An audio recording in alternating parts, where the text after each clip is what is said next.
property ownership, the question of having clear, defined property ownership is so critical. I didn't know this, but I was told by a historian that one of the reasons that the Roman Empire failed was when they stopped clearly demarcating property lines. And they sort of went, well, your property kind of goes to there, but it may not go there, and it may go here, and we might take that bit, and nobody ever knew. No one had a clue whether... And the problem with that is what it does is it says to anybody who wants to build on that property, you don't know if your investment's going to be yours tomorrow. Yep. And that's where we're at now. And that's what a lot of this indigenous land grabbing stuff is about. You know, taking away the certainty of people's land ownership. The certainty of people's property ownership means people won't invest. Yep. They won't work. They won't plan for the future. They won't build stuff. And we all suffer. And we all go backwards, or they go overseas, where they can determine their property rights. It's critical that people... I remember back when I was living in Hong Kong and everyone was like, okay, China had all these incentives. They wanted to make Shanghai the new center, right? And they said to all the big industry, you move from Hong Kong to Shanghai and we'll give you all these tax breaks and we'll do all of this. We're going to make Shanghai the... So the pharmaceutical industry went, yeah, okay, we'll go. So a whole bunch of pharmaceutical companies relocated from Singapore and Hong Kong up to Shanghai, their regional headquarters. Within 5 years, most of them were right back in Hong Kong and Singapore. Why? Because they couldn't enforce a legal contract in Shanghai, because the Chinese courts couldn't be relied upon to stand up for foreign companies. There weren't principles of law, rules of law that overrode politics. So the erosion of the rule of law is another thing that will destroy our society. Absolutely. And we have had some pretty weird stuff going on in this country around our legal system. We're seeing stories in the Australian now about these conflicts in New South Wales, and we saw the horrors that went on in the ACT, and they took down, I just remind everybody, how's this for symbolism? They took down the highest law officer in the land. Christian Porter was the Attorney General under ScoMo. They came after him, they being the radical leftist feminists within the ABC and the media, and then within the judicial system and the criminal system. They came after him on, allegations that related to stuff that happened when he was 17 years old. Yeah, and she wasn't alive anymore. And the poor woman had committed suicide. She had a mental illness. That mental illness involved psychosis, hallucinations. Her own parents said this isn't, her testimony can't be relied upon. Her thinking can't be relied upon, unfortunately. She went to the police. The police said, we can't make a case out of this. They still took him down. What a message does that send? We can lawfare is alive and well. We can get the highest legal officer in the land and destroy his career and destroy his reputation on an allegation. That's what they tried to do for Trump. On an allegation. Yeah, all these felony counts, all this lawfare that they, But the good news is that in that case it didn't work. Hopefully Matt Gaetz though. Yeah. They're trying with Matt Gaetz, but George Pell. So the allegations there. Yeah, I mean, and that's one of the funny. I was joking with a friend of mine earlier today when he asked, do I trust this politician in the U.S. or not? And I said, well, if you've had false felony charges put against you, then I trust you. Otherwise, they might just have something waiting in the wings. So that's in this day and age, that's my true mark for whether I trust a politician, is if they try to bring you up on false charges. Do you know what the 34 charges are? Oh, in Trump's case, you mean? Yeah. The things they upgraded from misdemeanors to felonies and all that. Meanwhile, New York all related to that one payment. Meanwhile, New York, but was spread out over 11 transactions, right? But it was the one payment spread over 11 transactions. It was a count for each transaction, for each check, for each invoice, and for each ledger entry. There were 12 ledger entries, so it was 11, 11, and 12. For a loan That's that was 34. For a loan that was paid back in a bank that didn't complain. Yeah. Oh, that was the other one. No, I'm talking about. I'm talking about. It's talking about the payoff to Stormy Daniels. There's so many counts. It's too hard. But here's the thing, right? You've got New York, California, and many other liberal places that are downgrading felonies to misdemeanors. Right, exactly. And was it you, Joel, or somebody that said to me that sex offences in Victoria, that magistrates and judges have been advised to downgrade those or downgrade the sentences in order to make sure that recent immigrants are not deported. Now, again, let's have a referendum, and I'll tell you what I'll do. This is how confident I am. Let's have a referendum and exclude all of Australia and just have inner city suburbs, right? The inner city people respond to the referendum as to whether or not they think that's okay. I reckon even the inner city people would say, no, that's not acceptable. Okay, this is why I keep coming back to the politicians are acting as though they have a mandate for something that they clearly do not have a mandate for. And I think I said this to you on the election night. I've got, in relation to what you just brought up about the financing stuff, okay? I don't have 20 million. Wish I did. Don't have it. A few million short. But I can tell you what, I will get that 20 million in the next half an hour. If I can buy Mar-a-Lago for the $18 million that New York reckons that Mar-a-Lago is worth, I'd buy it tomorrow. I'll buy it like that. I'll make a couple of phone calls, and I'll have that money ready to buy Mar-a-Lago. I've got people that are involved in the art industry that buy arts, and I don't get it. I see some of the money that they spend, $50, $100 million, and they know people that will spend $300 and $400 million on artwork. And they've said to me that they're reluctant to buy art in New York because why buy it at Christie's or the other big art dealers in New York when they're going to get financing against that art? Because what they're trying to do is they try to make the art rare by having a collection that's closely held. So they then get a valuation, and they use that valuation to borrow money against. Sorry if I'm boring everybody. No, not the point being that if in 20 years from now, a particular AG in New York can say, well, that valuation was wrong, so therefore we're going to go after you, the obvious answer is that you don't buy it over there, you buy it in Paris. They've made it unsafe to do business in New York. It's political risk. Just like the U.S. has made it unsafe for overseas countries to put their financial reserves inside our Western financial system. We are, the number of institutions that have thrown their credibility into the fire in order to maintain this narrative.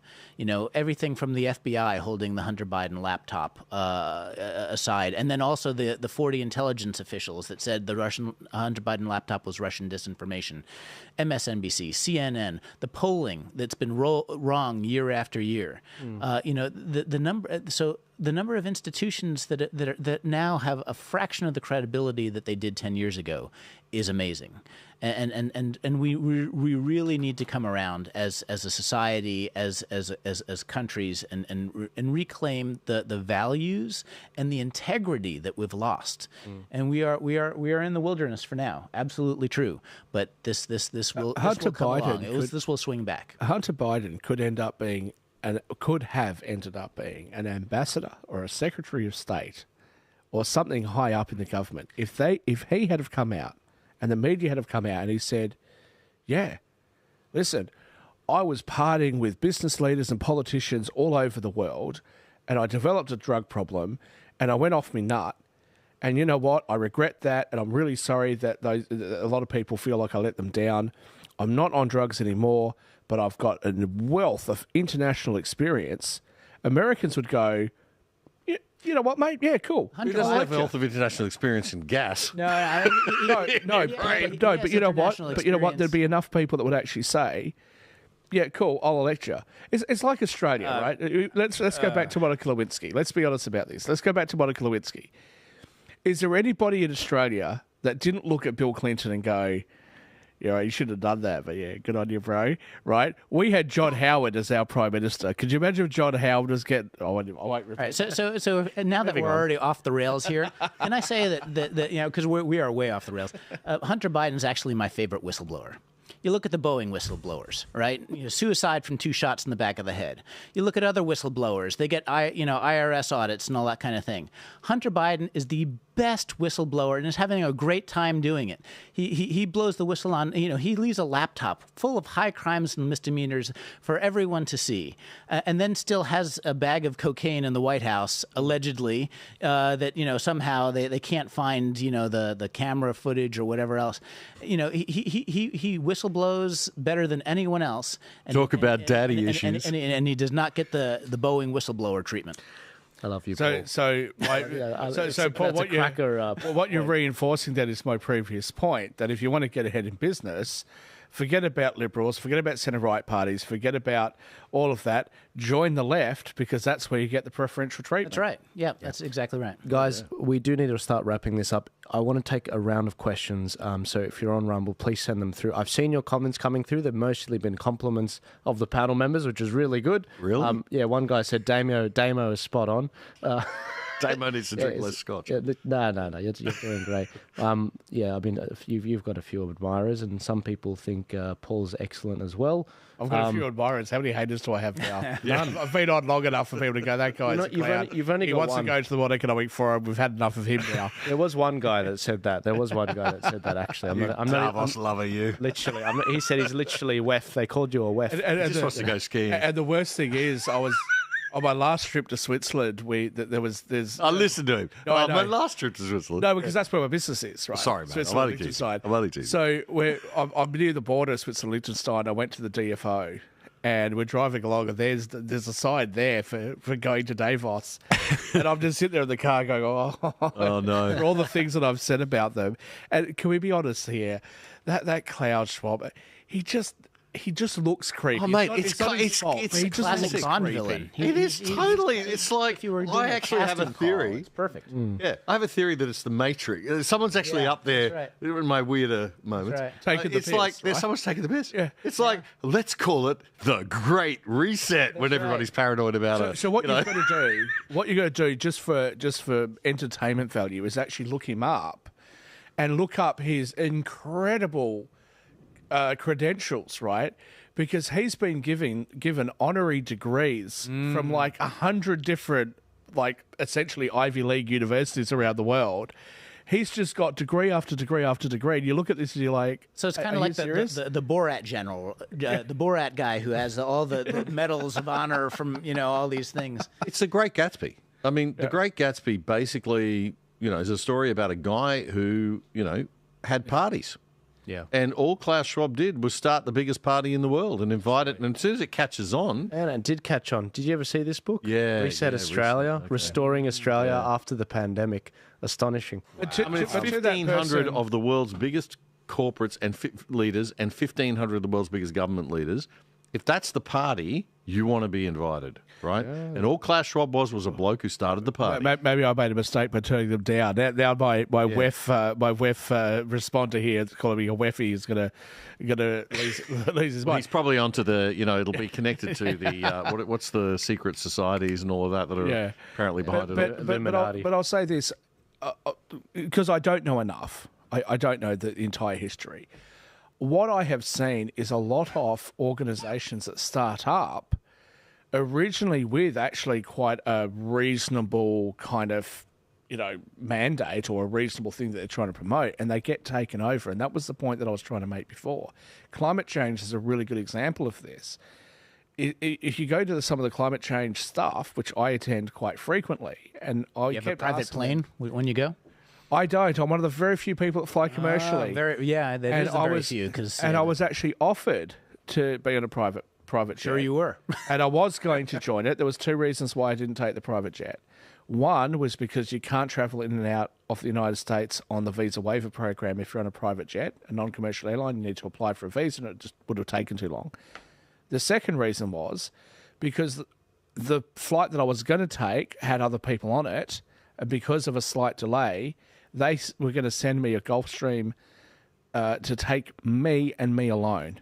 And I said, look, I'll just jump on a commercial flight, right? That makes you different than all the other WEF people that are in the climate. Well, this wasn't a WEF thing. This was a climate change. Right. But same. They all arrive on their private I actually jets. asked They say why they you should eat the wanted bugs. me there in the first place. What's the point of me being there? And they said, because whatever we're missing with right-wing people, maybe you can be a bridge. So I'm not going to be a bridge if it makes sense. The bridge it has to make sense economically and environmentally. Okay? If you're going to export our emissions to another country and it doesn't save any emissions, then that doesn't make sense. So I have been to a lot of these meetings, and a lot of the founders of these sorts of groups genuinely care. But what ends up happening is that those groups get taken over. And case in point is Greenpeace.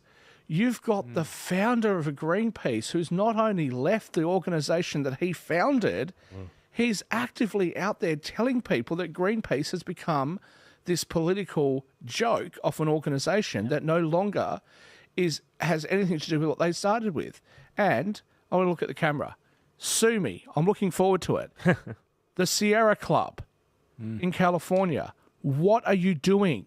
Stick to the environment. Why do you want to go on an anti-Trump, anti-abortion, anti-this and that tirade? Stick to your core thing, which is the environment. Stay in your lane. This is the problem that we're seeing with the Australian Greens. They're the watermelon party. Absolutely. So COP29 is going on right now in Azerbaijan, in the city of Baku. And they have been banging on about meat and dairy. Sorry. And that being the cause of 20% of our greenhouse gases. How far? And they literally have their lunches and their breakouts, and it's just steaks and meat and hamburgers. It was a guy talking about it tonight on television. Was it halal for the Taliban people? Probably. Yeah, yes. Oh, I know. Can you believe that? The Taliban have been invited to COP29. How long do you reckon it's going to be until the feminists jump up? I've been surprised it's taken them so long. Feminists? Because the reports are that male human beings fart more than females. Now, I reckon this is an International Men's Day moment. I reckon that females are just doing some silent attacks. But how long do you reckon it's going to be until people like Senator O'Neill and Senator Gallagher jump up and go, right, we've got to decrease the population of males because if the cows are farting too much and that's affecting the atmosphere, males are farting too much. Nice. Do you know International Men's Day is also International Toilet Day? Do you know that? That's actually a fact. Yeah. Somebody at the UN, obviously a woman, having a bit of a mistake there on the decision. I reckon Albo will sort of cozy up to the Taliban while he's there for one reason and one reason alone. He's going to go to them and say, hey, Senator Payman, can you just give me it shows she's still a citizen of your country so I can get her to step down as a senator, because you're not allowed to be a citizen of more than one country, Australia. Otherwise you've got to step down as a senator. Yeah, but that she's tried to renounce it, but the Taliban, obviously it's a shambles, the administration, so she hasn't been able to. That means that theoretically, my understanding of the laws, theoretically, me being born here in Australia, I can't run in Australia, but I theoretically could be the Prime Minister of the UK without renouncing my Australian citizenship. You have to renounce it. And I'm not sure if it's not right, especially nowadays. Yeah. There's too many people working internationally having, there's too many dual citizens now. It's not like the old days where it's like, oh, there could be a spy. We better not have a dual citizen. Yeah. I think you can sort it out pretty quickly. Like, what is your dual citizenship? I got a friend who's a dual citizen of Lebanon and Australia, and he wanted to run for the federal parliament. And he couldn't run in the last election because he couldn't renounce his Lebanese citizenship because there's no functional Lebanese government. There's actually no organisation you can go to and say, I want to renounce this. They can't do it. Yep. I do have to give some credit to the Biden administration. I'm going to defend another group that I don't agree with. No. But I do have to give some credit to the Biden administration in my last trip to the United States, because I was a little concerned about some of the things that I've said on podcasts and things online. And I noticed that right-wing people like Theresa May declined. What's that girl's name from Canada who now identifies as a man? She's gorgeous, a blonde girl. Oh, there's a few. She now identifies as a man. That's a shame. She did it. She did it as a joke to show. Oh, Lawrence Southern. Yeah, right? Sorry. Yeah. So I believe that she was denied entry to the UK. New Zealand declined entry to people from Australia that were anti-vaxxers and things like that. So I'm coming to the United States, I'm thinking, oh, no, I've been there so many times, not going to let me in. And then you actually had to apply for an ESTA. Now, I've got family in Canada, so I normally don't fly to the US. I normally just cross the border, the northern border. Right. And I found out you had to get an ESTA. And one of the things that they asked me was for all my social media and online profiles. Really? Wow. And I thought, oh, no, I'm gone. I'm done. And you know what? Not only was that approved very quickly, I have to say that they were very, very polite to me at the border. They were very, very friendly, as they always have been. The US? Yep. Yeah, there was no change at all. Everything was magnificent and had a great trip over there. It's just because if you were important enough, like Tulsi Gabbard, then you'd have some problems. Then you have some problems. Yeah. The idea that she was put under a watch list is insane. Just give Kevin Rudd a call, mate. You'll be fine. I spend so much time in California because that's where a lot of my family live in California, and there's a lot of people over there. I won't say the majority because clearly it's not, but there's a lot of people there, and specifically I spent a lot of time in San Francisco. They are totally against a lot of this woke nonsense. And I've got people that I'm quite close to that are gay that sit there and go, they talk to me about it because they can't say it in front of their friends and family in California. They go, we don't understand this woke stuff. What the hell? We don't get it. I'm sick and tired of this. So I think there is a real change that we can't see. And it's very hard to see unless you're there. It's coming. Even amongst the people that you would expect not to be on that side. Guys, a few questions in the chat. Let's quickly just ram through some of them. One person said, Joel, when will you provide the how to vote cards for the federal election? This is from Kathy. They helped us so much. Pleasure to do it. It'll be 3 weeks before the election. So election could be done early. I suspect a March election is still on the books. Labor may try to call it early because the Liberals haven't pre-selected a lot of their candidates in New South Wales still. Usual. And they'll be caught with their pants down, and you need New South Wales to form government, so they might go early in New South Wales. And so, look, it could be 3 weeks before that in March, or at the latest it'll be in May when the election's most likely going to be.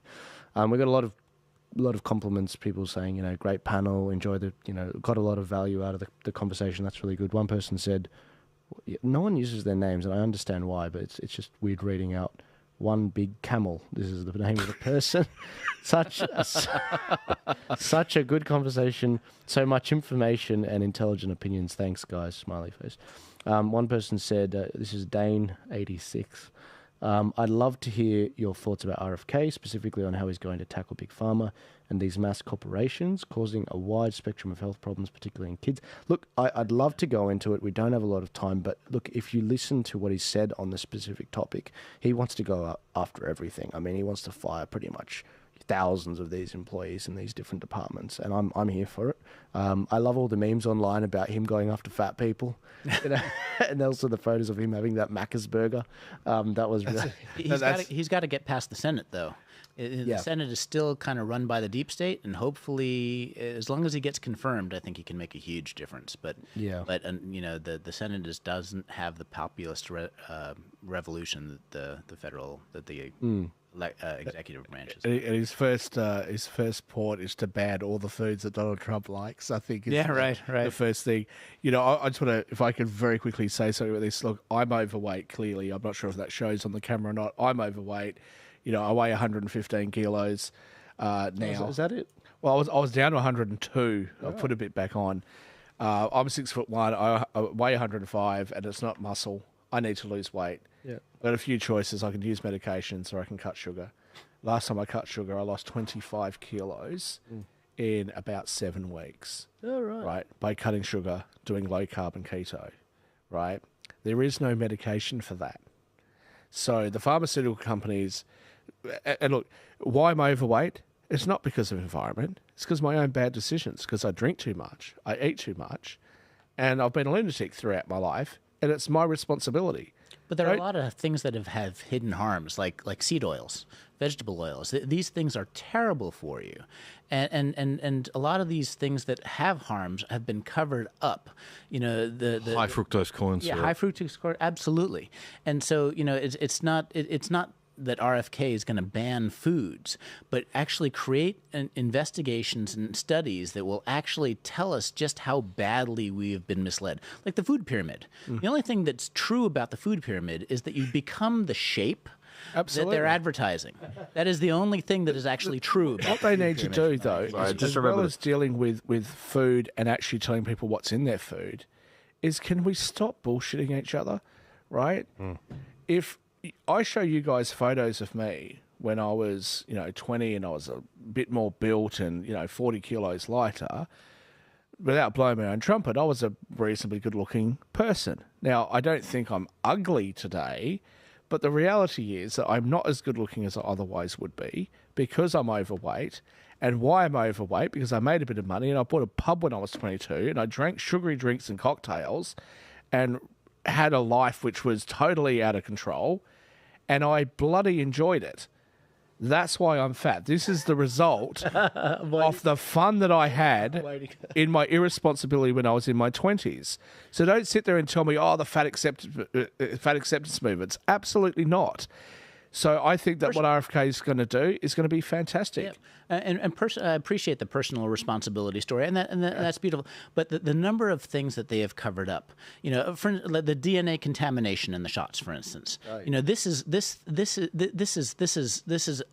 unbelievable what they have done and what they've covered up. You know, they're you know, it's one of those things where there goes YouTube. Oh, should I stop talking about this? Go ahead. You haven't violated yet. Okay. Well, I mean, the point is, well, I mean, even the Surgeon General of Florida has actually pointed this out. But the thing is, no one's covering it. And the CDC and the FDA are covering for Pfizer and Moderna on the DNA. DNA contamination is bad. If you put it inside of a lipid nanoparticle, which is what they did in the shots, then it gets into the cells. And part of that contamination is the SV40 promoter. This is a problem that once this gets more airtime, once the CDC and the FDA are not covering for Big Pharma, this is going to be a recognized disaster. Let's come back to the food pyramid for a moment. I kind of like the DNA contamination. Okay. But let's go to the food pyramid for a moment. So parents in America say, we want our children to eat more fresh fruit, vegetables. So let's put fresh fruit into their school lunches. So what do? You know, fruit roll-ups. Exactly. And you know those little things you get, they're sort of like white at the bottom and they have like, if it's strawberry, there's like a red thing. If it's pineapple, it's like a yellow thing. You know, they're like sort of round yellow. I'll buy a bag, I'll bring them in here. So what they did was they put things like that and the fruit roll-ups into the school lunches. And they call it fruit. They call it fruit. And so the government said, that's not fruit. And they said, well, define fruit. The government can't even define a woman, so how are they going to define fruit? They couldn't do it. So they tried to do it by it has to have a certain amount of... It identifies as fruit. Exactly. So they had to have a certain amount of like fruit juice and fruit pulp and this and that, right? So now the kids are eating what we would consider to be lollies and candy, and that's being, touted as being fruit. And the NAACP then jumps up and says, well, if you're talking about introducing a sugar tax and all that sort of stuff, that's racist, right? Just so happens that they got a $10 million donation from what's been reported by the sugar lobby. And when I bring that up when I'm in the US to black friends of mine, they sit there and they go, well, I'm horrified. That's terrible. And then I see them, months later or a year later say, hey, did you bring that up last time you went to an NAACP meeting? Oh, well, no. Well, why not? This is the sort of corruption that you see. What I have been most amused by the New York Times fact-checking on RFK in the last couple of days, when he was talking about Fruit Loops. Oh, I saw this. And the ingredients in the United States versus the ingredients in Europe. Yep. They fact-checked him, which actually proved his point. Absolutely, yep. And liberals in California lost their mind over this, saying RFK is out of control, etc., whilst California themselves are now cracking down on that very same practice, and it's the liberals in California that are saying that sugar shouldn't be in the food groups. Hence the reason why I keep saying that people on the left who think they're on the left, probably you need to become a Republican, because actually your party, the Democrats, have given up on you and they don't care about you at all. The sugar lobby needs to be quiet too, because if he gets high fructose corn syrup out of things, the corn lobby will be upset because that's the cheap sugar that they produce. The sugar lobby will benefit. The cane sugar lobby will actually benefit because that'll have to be used instead. Even Coca-Cola, he's talking about putting pressure on Coca-Cola to take out the high fructose stuff because that's so bad and replace it with actual cane sugar. And bring the tallow back into French fries as opposed to the the toxic crap that they're currently fried in. And it tastes better. Yes. Yep. And it's much better for you. Some last comments to close off the show. We've gone quite a bit over for this show, guys. But I hope Rogan episode, right? Yeah, but it is almost 3 hours. Did you say it was a 7-hour? No, a 7-hour show. That's 9 hour. No, that's what Damien told me. You said. I have to give a shout out to this this person, Smiley B123. I love this person. I can just tell it's a lovely older lady. She's been telling people to like and subscribe to the channel, and she's been complimenting everyone on the panel. And darling. You can just tell. I can't see a young... Including me, because so far I'm the only person that's had any criticism. Leave me alone. I've got a fragile ego. Nothing but compliments. It's been very good. But no, look, everyone else, no major. Another person, one person's called Swifty. Good panel tonight. Joel, thanks for trying to wake up more smooth brains. Another person, I can't wait to see the ripple effect of draining the Big Pharma swamp. It's getting spray in the air and drink water. Yep. Recess appointments are the way to go. Eat oil tune. It will lose weight but get more high protein. I think tuna, they meant to say. Anyways, ladies and gentlemen, like and subscribe. I hope you've enjoyed this particular live stream. I will be doing another one on Monday. There's actually a crypto convention happening this week in Sydney at, I do believe, the Sydney Opera House. The crypto convention, if you search Crypto Convention Sydney, you'll see the website actually come up. You can actually get a 20% discount if you use our code JJ20, very easy to remember.